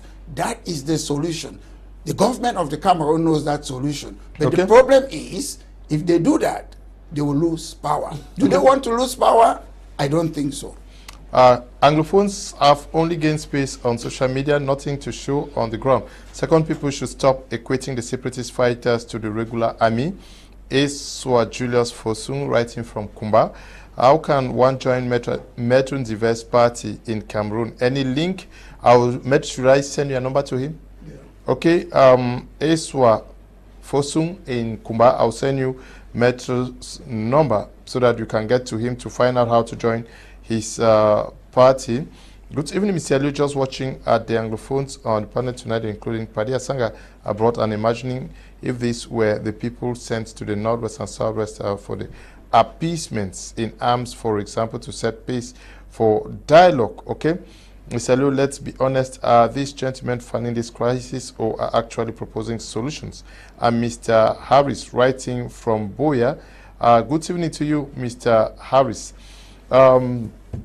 We are looking at what's happening about the Anglo-Saxon culture. You are in the domain of education. You are a lecturer.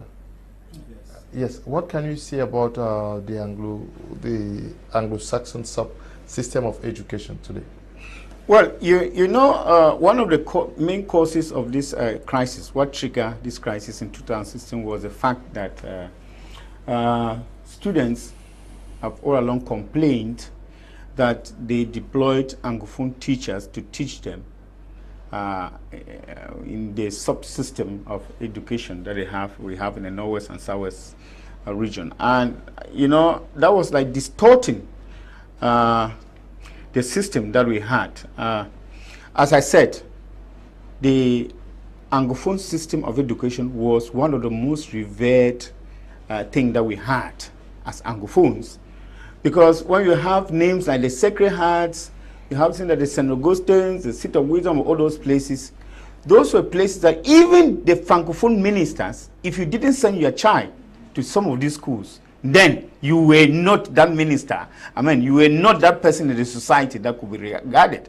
So you realize that it was a system that we held so dearly. And that is why we had to fight further to get our own board of examination, which is a GC board. We had to fight further because at first we used to have secondary school, high schools, and when children completed from there, they went down to Yaoundé and everything was shattered. We had to fight further to get the University of Buea, and today we have the University of Bamenda. I must say that the Anglophone system today has lost, I mean, a little bit, I could say it has lost its value. Because we the Anglophones, have refused to sustain it. How have we refused to sustain it? First, by accepting the war as it is. The teachers are no more there. Students have all run away from the Anglophone section. I mean, they are here in the Francophone section, following what kind of education I do not know. But you must also know that at one moment, even the head of state of this country has said they have tried to assimilate the Anglophones into the French system, which didn't work. And this is the value of an Anglophone. You know, you go up to Buea or you go to Bamenda and somebody will tell you, I know my right. That statement alone was very, very important when you made it as an Anglophone. First, that you knew you are well educated on the law, and that anything that you did, you knew the consequences, and that you could not come from anywhere and begin to brutalize me or begin to tell me things that are men. You're not supposed to tell me. So I think that talking about the Anglophone system of education, I made mention of the GC, which is just a shadow of itself today.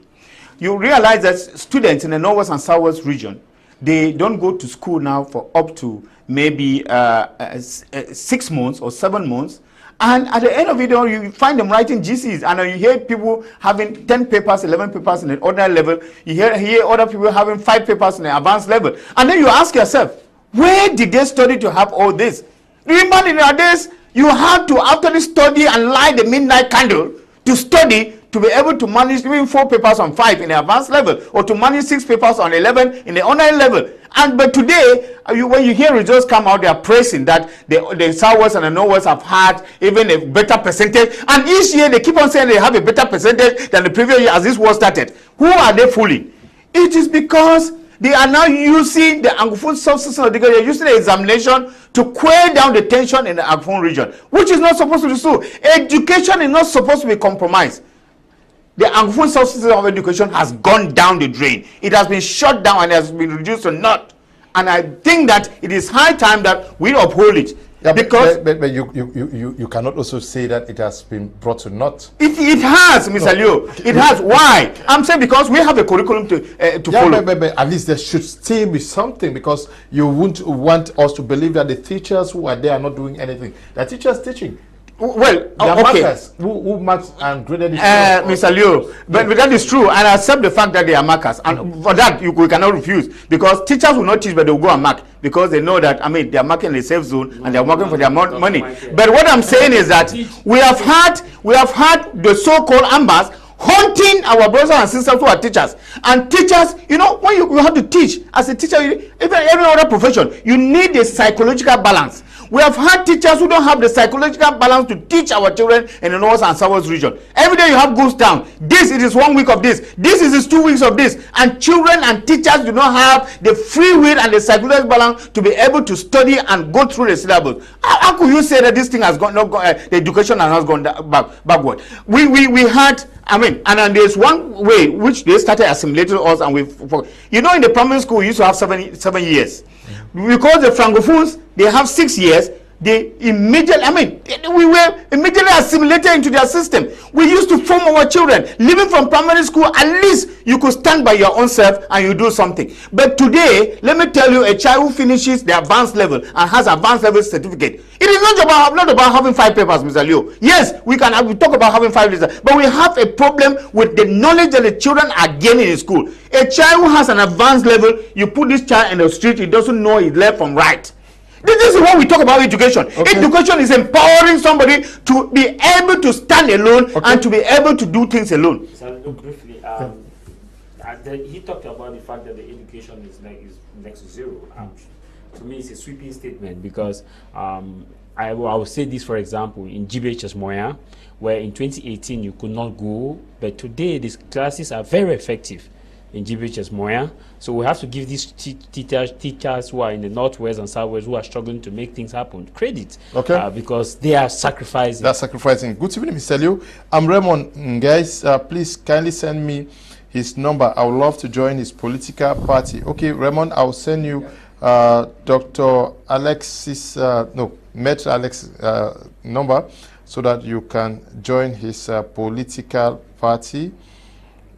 This one says Anglophones. Okay, this one is also requesting your number. I've sent it to the person. Please, for Maitre's number, Mr. Liu, his party is where I should belong. Now, the name of your party, British Cameroon National Party, just like Yodos Cameroon, just like Nigeria, a foreign name, Zaire, foreign name. A name doesn't matter. Yes, tell me, what would be the focus of this party? The focus of a party is that most political parties in the Cameroons are what we call major party. Mm-hmm. There's no minor party in Cameroon, but I understand, I've read Issa Chiruma's party is a minor party. A minor party sometimes focuses on particular issues to solve certain problems. We have Nigel Farage in the UK. His aim was to remove Britain from the European Union. So he had UK Independence Party. That was a motive. And after that, the party was dissolved. British Cameroon National Party, the main aim is to make sure that we have equal status. We believe that, because I've seen a lot of some of my lecturers, they keep on talking about our problem. They did not give us independence, they didn't. And I went to Ngwakele, my lecturer, Professor Bipungu Jean-Marie, he defined a state l'etat, like a territory, a population, and a political authority. So what I'm saying, the two UN trusteeship system that became the Federal Republic of Cameroon, they had independent territory, population, and political authority, which is what you call, they were countries. That's the definition of a country. A country doesn't need to be independent. Scotland is a country, it's not independent. England is a country, it's not independent. Wales is a country, it's not independent.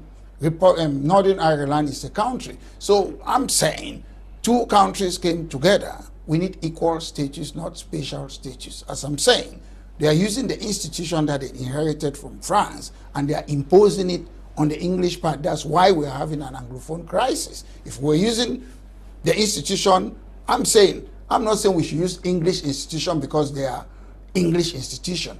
Jury system, checks and balances, police of these things. These are the things that we should be using in the what you call Northwest and Southwest now. So we came together as equal. It's not about the size of population. So our party, we are advocating for equal status. Okay, the party is fighting for the...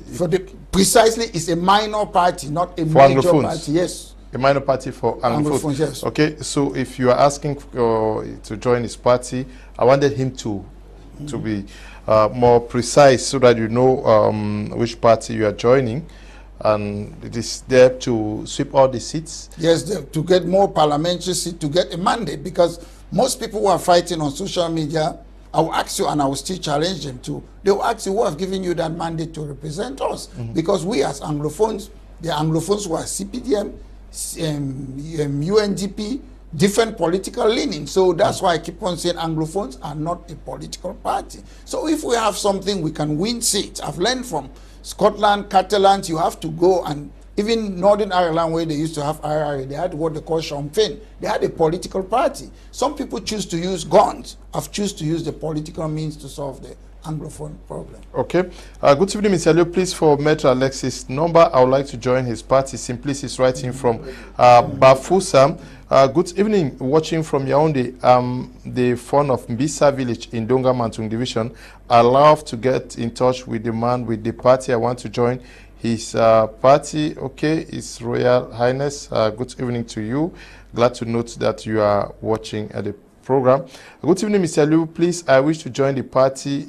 Is there a link to inscribe? Roger is writing from Loom. Okay, Roger, I've sent you Maitre Alexis' number. I want us to go away from counting our losses and the gains. Paddy Asanga, we are in November. Lives are still being lost, and a lot of property lost also. In the Northwest and Southwest regions, the education, the fabrics of our education are not too stable as we speak. Schools are going on in some parts and not in other parts. It is also true that we have made, Anglophones have made some gains in the aspects identified here by Tamai Jarvis. Now, what, according to you, should be the next steps that Anglophones ought to take?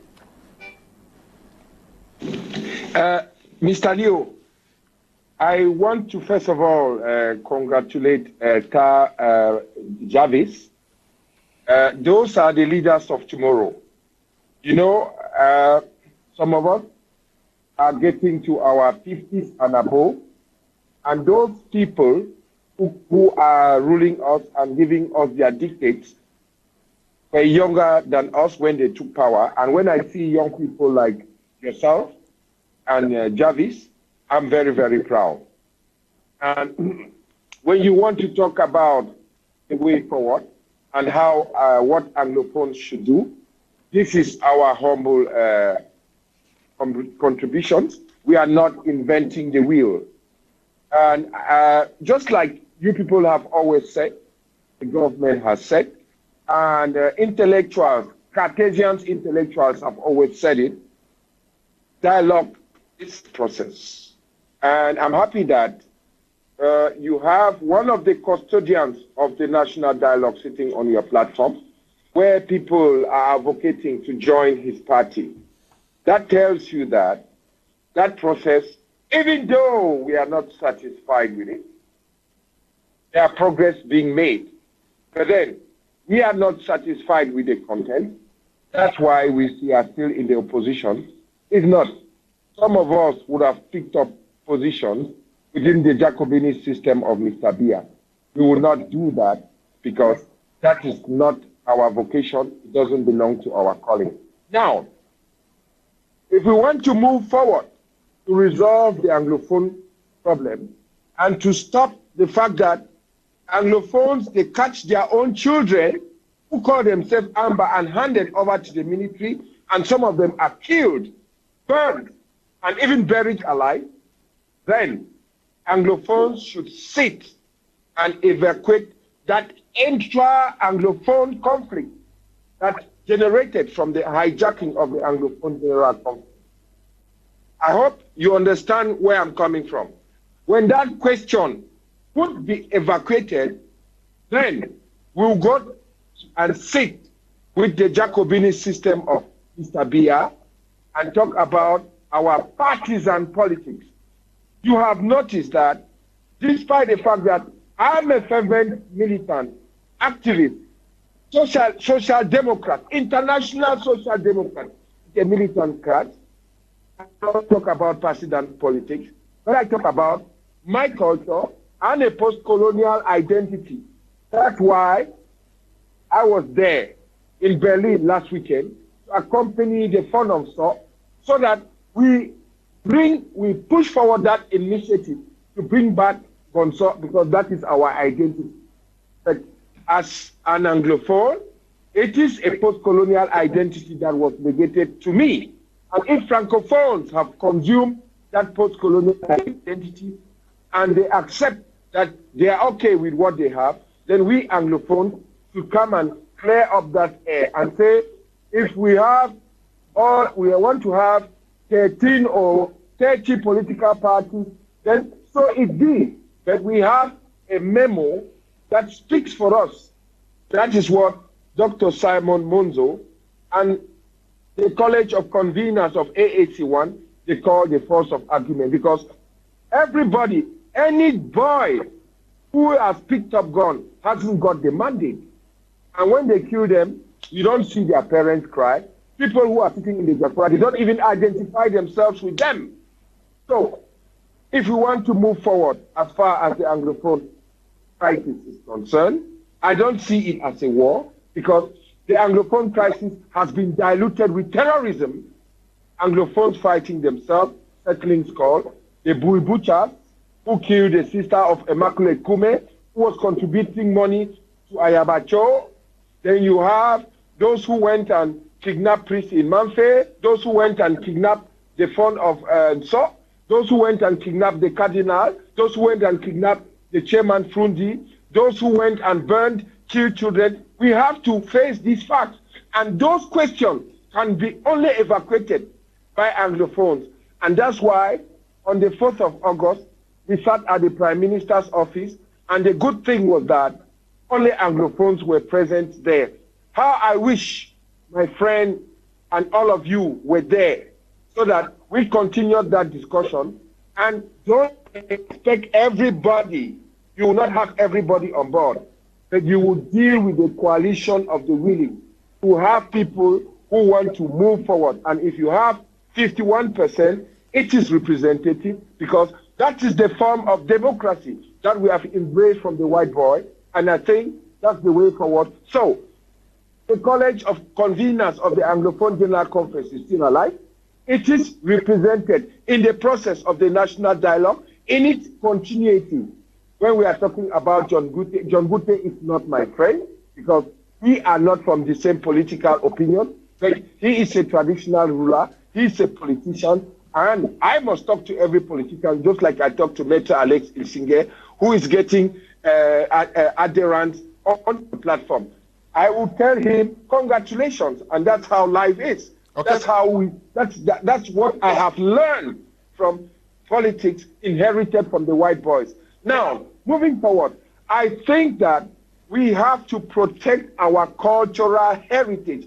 If we think that the first unit of politics in our local communities are our chiefs, then we should line and respect our chiefs and let them speak for us. Just like I saw the Nsok people in Germany, from Switzerland, from Paris, from America, line up behind the front of Nsok to go and look for God. So I was there. I wanted to touch history in my hands. And I think we should federate ourselves in our small units, and before we come behind this political identity that is called Anglophone, in a form of AAC3 or in the legacy of Cardinal Tumi, okay, with the imams, okay, with the chiefs, with the College of Conveners, Baptist Church, Catholic Church, and so on. Nobody shall sit in the diaspora and call me an Amazonian. No, I never get anybody's demanding. We have asked for amnesty. We say amnesty should be extended to our brothers and sisters who are in the diaspora. And I think that, sorry, that process is going on, and Maitre Alex is there. He's a living example, despite the fact that people sat here and said he could not step foot in Cameroon. Okay, thank you, Paddy. Maitre Alex, I owe you my respect, because you are walking on the steps of late Cardinal Tumi, and that is where we want to go. Paddy, Alex. Paddy, yes, sir. Yeah, Paddy, thank you. We others also have to talk. Good evening, Mr. Leo. Please, I wish to join that party. Is there a link to inscribe? Okay, I'll send you Maitro's number. Good evening, Mr. Leo. Please, for lawyer Alex number. I like his ideology. Goloff is writing from Boya. Okay, I'll send you his number. Good evening, gentlemen. My name is Abraham Becken, and I'm here to talk about the Anglophone's educational system. The GCE that was our pride has totally been reduced to nothing due to the fact that some advanced level holders are even unable to express themselves in public. They find a lot of difficulties in English language itself, so this is the time we should stand up and say no to denigration of our system of education. We are killing ourselves, okay? This one says, I am Augustine writing from Chang. Kindly send me the number of Maitre Alex, okay? Good evening, Mr. Leo. Please, for Maitre Alex number, I would like to join his party, Emonji, writing from Equatorial Guinea. Okay, good evening to you. Mr. Leo, good evening. I wonder if political party politics will solve the so-called Anglophone problem. Remember, since Honorable Wiba spoke in Parliament, there has never been a debate on it in this House. So you think it is by a new political organization that it shall be discussed? J. Ignatius is writing from Bomenda. Good evening to you all in the studio. I appreciate the program. Mr. Leo, please, for Maitro's number, I want to join his political party. Naftalin Kum is writing there. Good evening, Mr. Leo and panel. Please, I would like to have Maitro's number. I want to join his party. Leonga is writing from Douala. Good evening to you, Leonga. Met many solicitations this evening for your number. This one says, also give me the number of Paddy, Asanga, and Maitre. Okay, I'll send you Paddy's number. Okay, Paddy Asanga. Mr. John Ndanji says that you should get in touch with him, the panelist from South Africa. Please, can I have Maitre Alex and Ndive's number? Okay. Good evening, Mr. Leo. I wish to congratulate you and your crew concerning this particular program, which tends to enlighten Cameroonians. Keep up the good work. The good Lord that inspired you at the beginning will see you through. My greetings to the Leonard Barrister and Mr. Jarvis from Barrister Ashu. Thank you very much, Barrister Ashu. Now, what should be the focus, that is the strategy for Anglophones henceforth? It is true, the things are the way they are. how do we move forward? We are in the 6th year. Next year we are getting to the 7th, 8th. Yes, the first thing I would like to say is that let schools be opened. Let schools be open. We cannot claim to be fighting a fight for independence whatsoever, and then at one moment on teaching, on educating our own children. It is not because maybe schools go on a muyada you think that our system is fine. It is not. It is a chunk of it, and of course, I already want to know that what kind of school is going on within this particular time and with this, in this climate. So schools should be open. Secondly, I have seen from the program of this evening that Anglophones are hungry for somebody or for a party to bring a change. When we get the kind of many messages that are coming, it means that people are hungry for something. Let people have their choice to choose whatever political party they want to belong to. And the paradox of it all is that the Anglophone parties that we had, during elections, we prevented them from exercising or from running their elections, and then we gave credibility or we allow the ruling CPDM to take over all of those. How did they pass to get all that? Didn't we say that we're fools? We're fooled. And I think that this foolishness should stop. We should be able to empower our own. Thirdly, we should allow startups, businesses, small or big, to operate. One of the things that we say is that, be it a political party or whatsoever, you will not thrive if you are not economically strong. Anglophones need to be economically strong. How do you want to impoverish your people and you think that you want to attain the goal that you're fighting for? Let the businesses operate. Let us encourage the businesses. You see, we have impoverished our people. First, the agri-products that we used to have, cocoa, coffee, and all of those things, they have all gone down. And what is the implication? The implication is that our parents who used to actually live on these things are now suffering from abject poverty. We need to let people be able to cultivate and sell. We need to allow people to operate businesses. Let us allow schools go on. Let us allow businesses go on. Let us allow political parties to be able to thrive. Let people express their opinions. And I think the fourth thing I would say is that those people making noise in the diaspora, let those on the ground ignore them. Let us ignore them. If anybody wants to make noise, it should come like Maitre Ndive has come and be able to talk here in Cameroon. I know if he makes talks now, I will listen to him. But if he was in London, I will not listen to him. I will know there is a habitual noise making. That you stand there and shout and shout. You are in Germany, you are in America, so you shout and shout and shout. You are shouting on to who? Who are you shouting to? Come here in Cameroon and shout and we understand. We go to Bermuda and shout together and we understand. Let us cut that umbilical cord. Let us cut that link with those people who are feeding us through the nostrils. And we are going to be better people. And let us be able to educate each and every one of us. Because all of us will complain, but nobody is taking the responsibility to be able to educate some of these people who are doing this thing, even back in our hometowns. How is life going on in your particular village, in your particular quarter? How is life going on? You are preaching to the world. We start from small. We start from small and then you spread out. You don't want to, change the whole world or change Cameroon when you cannot change your own small village. I think that this is where we have to start. And if we inculcate and if we take on to these things and we respect the rights and each and every one of us, let churches go on. The church has nothing to do with you. It is not the church that has caused whatsoever that is happening. I think that we need to allow people to exercise their right. If it is religion, allow them to follow their religion. Let the chiefs go back to their respective villages. Because, the Anglophone, the Anglophone thrive through their chiefdoms. The chiefs are not there. How do you want the villages to be organized? Let the chiefs go back to their villages and arrange their palaces and bring back the people around them. Let us be able to start from there.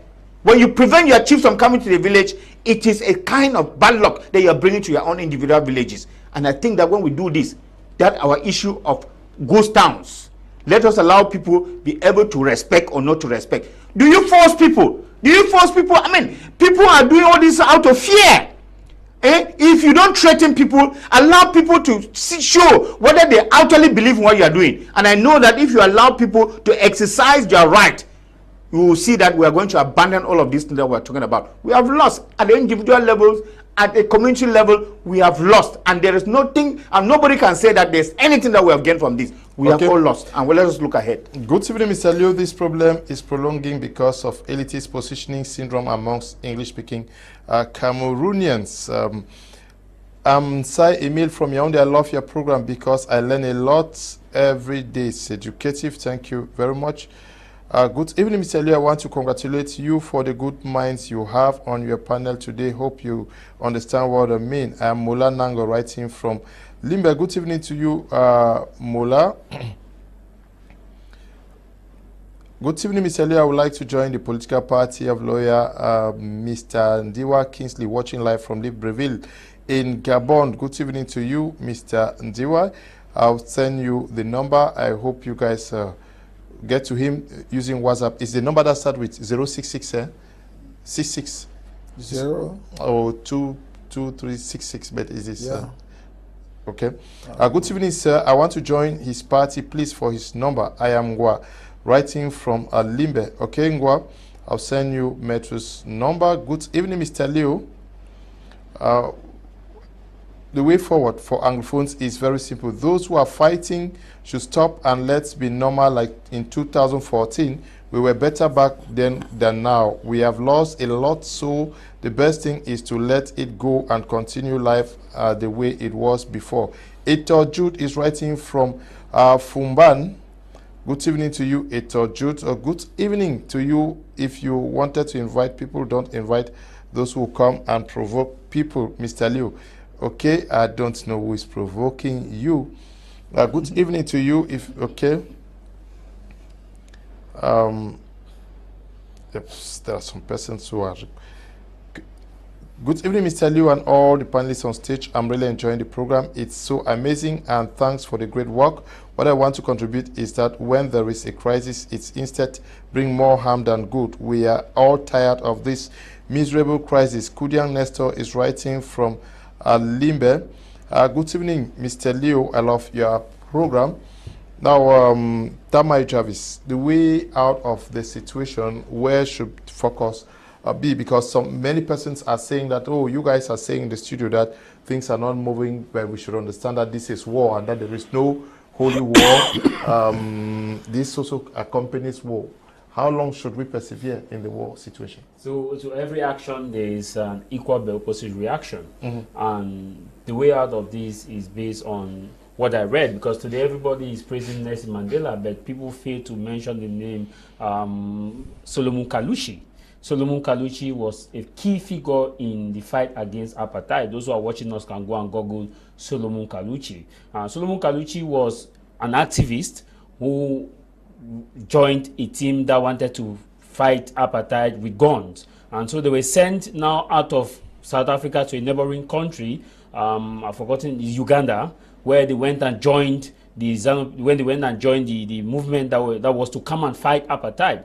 And when Kalushi and his team trained then in Uganda for a while, they came to South Africa to carry out a series of attacks, but unfortunately things went wrong. Kalushi, one of his mates, was killed by a British soldier, but Kalushi had the opportunity to shoot down the British soldier, but he decided not to. He said he was not trained to come and pick up arms to kill someone, but he rather took his mate, despite the fact that he was to be killed. And at the end of the day, when he was judged in the South African court, the judge said Kalushi had the opportunity to kill and to run, but he did not. Under this context, it means that Kalushi knows what he was actually looking for, and he was hanged. And so after that, no other person was killed again in South Africa when it comes to the apartheid. To this effect, therefore, what am I saying? I am saying that we are all children of God. We are created in the image and the likeness of God, in which in us, all of us, there is humanity. Let us keep aside our marks of pride, our marks of arrogance. Those who have never experienced the betterment of war, the bad effect of war, the tears in front of a mother who cries whenever an AK-47 24/7 goes on in his municipality or in his area, in our area. Those who have never seen how families are being torn apart, how breadwinners are being killed, and those who are supposed to eat this bread go hunger and dies on the street every day, are fantasizing and blowing the trumpet of war. But we should keep our marks of pride. And there is one thing that I want to say. I borrow from the Ethiopian Prime Minister, Mr. Abe, who said that we should bring up a new culture in which he named it Magdema. Magdema is an Amharic word, which he said we should learn from we should take the good practice of the past and come together and form a new culture, the new culture that can bring us together. What is that new culture? That new culture of putting all cats on the table and say that, hey, you are from this party and from this party, let's look at what binds us. The truth is, Maitre Ndive, we all agree that there's one interest that everybody is fighting. Whether you are fighting from which political party, the interest is that the common man should have food on the table, the common man should have social and economic justice, the common man should have a certain level of autonomy, the common man should have good educational system. Everything is about interest, but we have different roads of looking at it, different positions. Let us keep aside our different positions. The way out of this, Mr. Leo, is that let us keep aside our different positions and let's look at the general interest. And when we talk about this topic of Anglophone, many people look at just the amber side. We have the radical government elites, those Anglophone elites who are radicals, who themselves are part of those fanning the conflict. It is high time for them to come back on the drawing board and see that what unites us more is stronger than what divides us. We are united by poverty. We all are united by one common enemy, poverty. Okay. While we are fighting, the rest of the world is moving ahead. And before we come back to discover, we will discover that we are 10 steps behind. Okay. Good evening, Mr. Leo of your program. Peter Kings is writing from Yaoundé. Greetings to your panelists. Thank you, Peter Kings. Good evening, Mr. Leo. Those people are just talking for their own safety, because if they say something that is true, Cameroon government will run behind them. It's Maxwell is writing from whom? Maxwell, write what is true, please. Let me read it out. Good evening, the wise people on my media prime.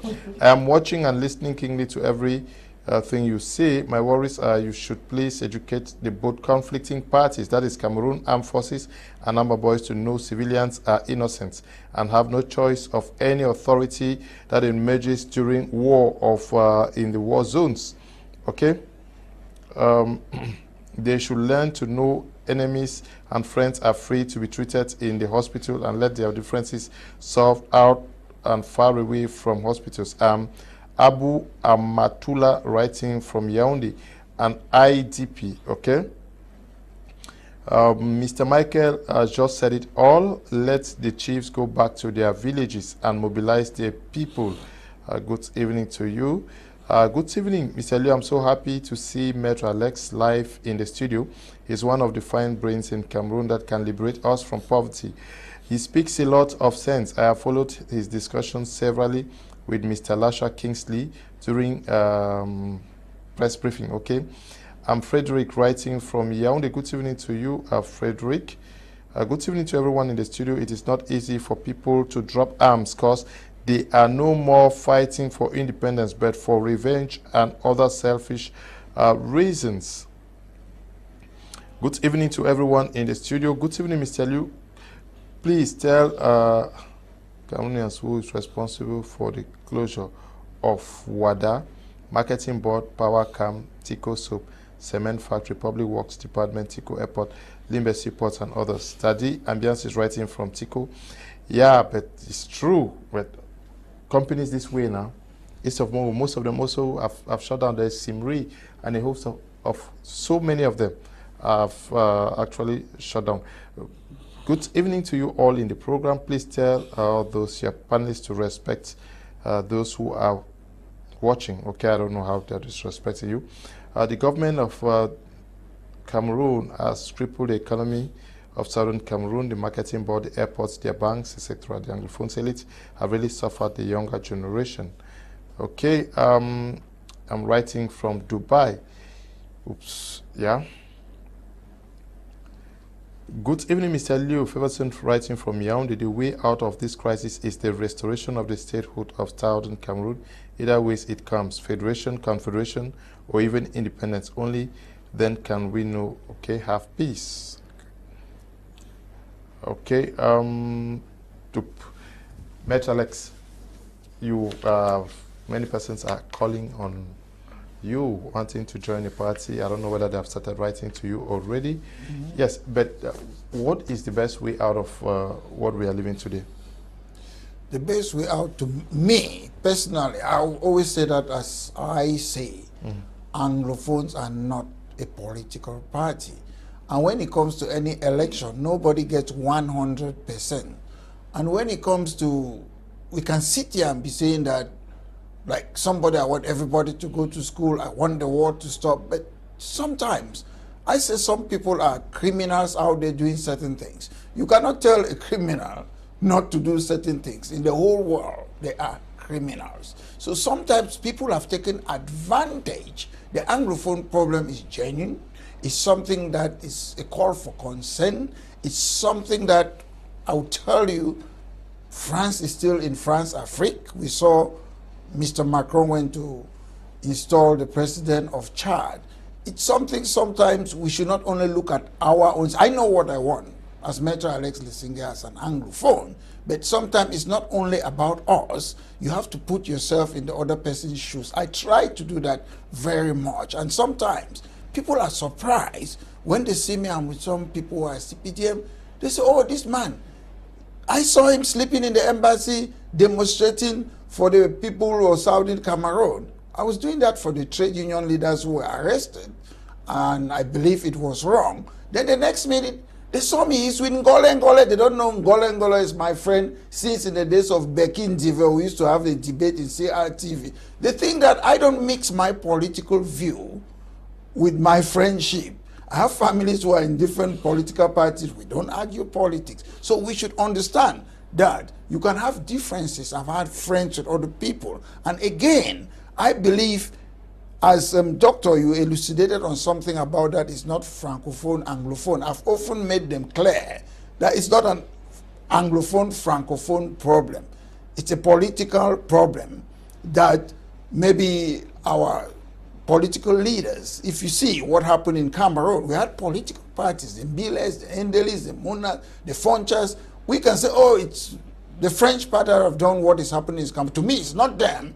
We elected some people to represent us, the Pamuna, Pafoncha, Endeli, the Mbiles, and you name the rest. And they use politics with Aijo, and they change the federal system to unitary and what? And if you want to reverse it, use politics and start reversing it backward to federalism or whatever you want. That's how I believe in it. But if we keep on saying that us Anglophone, we should come together and think together, we are saying Anglophones are sheep. Why? Because we have different political opinion. However, I believe there are a lot of Anglophones who are CPDM who want to solve the problem too. But taking into consideration the system, some of them are afraid. People are looking for their daily bread first before they talk. Not everybody is outspoken, like myself, because I have nothing to lose. But some people, they know that they want change and they want equality and they want equal status, but they cannot say it. That's what our people should understand. Okay. And there's nothing like black legs to me, because if I don't belong to your organization, I cannot be a black leg. Okay, we're going to take a short break and then wrap up after that.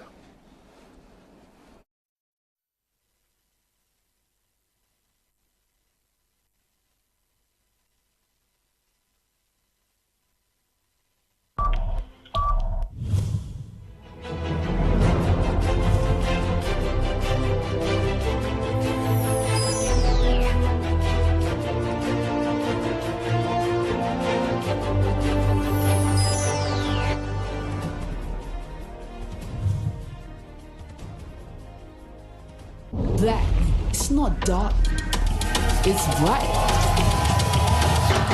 Black is bold. Black is every color, all together. My thing, your thing, our thing mixed together.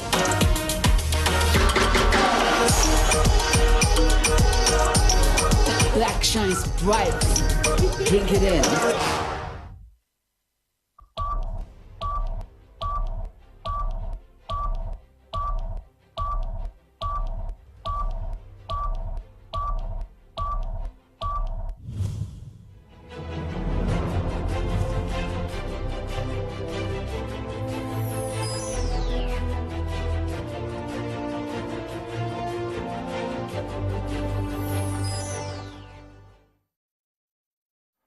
Okay, welcome back. You're watching Prime on My Media Prime. We are going to be ending in under a minute's time. Good evening, Mr. Liu. I want to congratulate you all in the studio. I like the way you guys are bringing some Cameroonians to light. And Pastor James writing from mile 16. Boya, good evening to you, Pastor.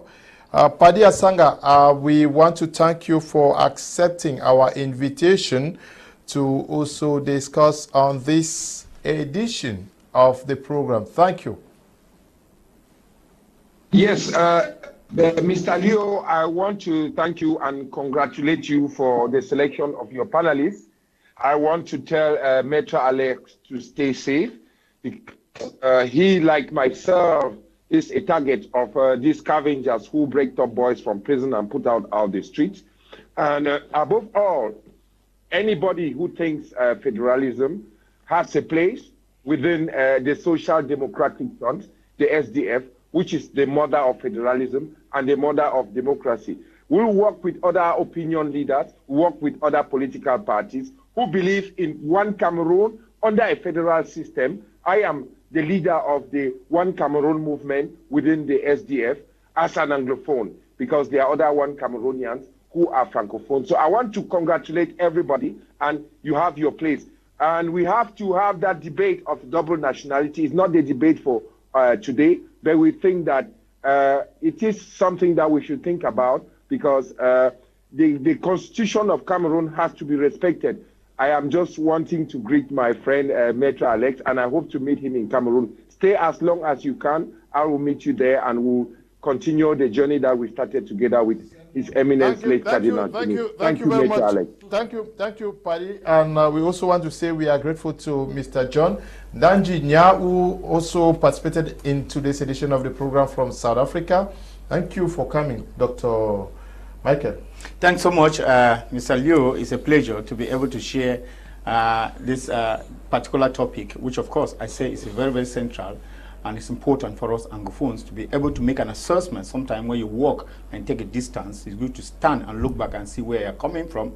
And it's always important to be able to put, walk on the balance and strike. If you have been working well or you've been making mistakes, it's time to correct. 6 years is time too much to keep on making the mistakes we have made. It's a pleasure too to meet Barrister Ndive. Of course, we have had some programs and he was live some time ago, and it's a pleasure. Thank you too for coming, Tamai Jarvis. Thank you very much. My appeal to political stakeholders, they should go back to the lyrics of our anthem and ask themselves if they are living to what we are singing, that welfare will win in toy and love and peace. We would be to your name ever true. How true are you to the value of Cameroon? How true are you to the value of family fathers? Thank you, Matt, for coming. Thank you, Mr. Kum. It's a pleasure to be on your studio live, and I'm happy to have met Mr. Jarvis. I've seen him on your program, also Dr. Ndimancho, Paddy, Asanga, and the other person from South Africa. I want to say that it's nice when we sit on a table and debate, we understand each other. I believe people who don't like to debate are people who have nothing to say, because if you really have something, come on this table and let's talk, and we'll understand each other. Thank you very much, and for your televiewers. Okay, we want to thank you, all of you who took time off to watch this edition of the program. We are going to be continuing with the same topic tomorrow with other panelists. We say thank you to the production team. Stay blessed. Bye-bye.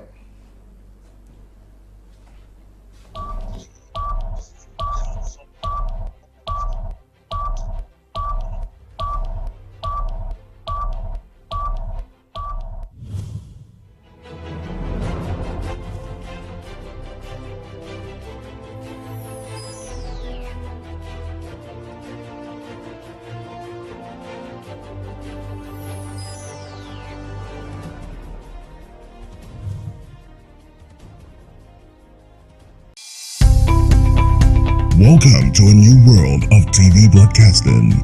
My Media Prime.